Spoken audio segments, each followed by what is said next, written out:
भारतीय वायुसेना के शहीद फ्लाइट लेफ्टिनेंट सिद्धार्थ यादव की अंतिम विदाई है। सिद्धार्थ की शहादत इंडिया एयर फोर्स के एक फाइटर प्लेन क्रैश होने के कारण हुई थी। जब सिद्धार्थ की अंतिम विदाई निकली तो उनकी मां ने बेटे का माथा चूमने लगी। वो अपने बेटे से नजरें हटा ही नहीं पा रही थी और न ही उसे वहां से विदा कर रही थी। उसकी आंखों में आंसू थे, वहां बिलखती रही, लेकिन नियति के उसके बेटे को हमेशा के लिए उससे दूर कर दिया। दूसरी तरफ सिद्धार्थ की 10 दिन पहले सगाई हुई थी।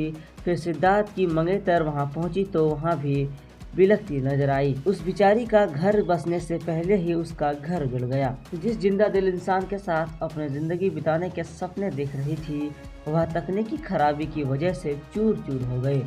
भारतीय वायुसेना में फाइटर प्लेन पद पर तैनात सिद्धार्थ यादव का 9 साल पहले ही एनडीए में चयन हुआ था।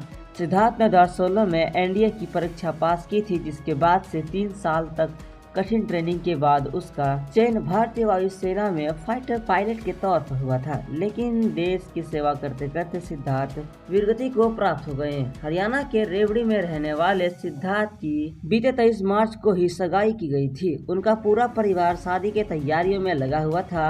2 नवंबर को उसकी शादी की तारीख तय की गई थी, लेकिन एक झटके ने, एक तकनीकी खराबी ने सिद्धार्थ के पूरे परिवार के सपने तोड़ दिए। गुजरात के जामनगर में 2 अप्रैल को जो हुआ, उसने सिद्धार्थ के हमेशा के लिए अपने अपनों से जुदा कर दिया। भारतीय वायुसेना के जगुआर लड़ाकू विमान क्रैश होने के कारण फाइटर प्लेन सिद्धार्थ यादव शहीद हो गए थे। फिर बाद में बताया गया कि जगुआर में कुछ तकनीकी खराबी थी, जिसके कारण उसका लड़ाकू विमान क्रैश हुआ था। देश के लिए जान गंवाने वाले ऐसे बहादुर जवानों को हमारा सत सत नमन।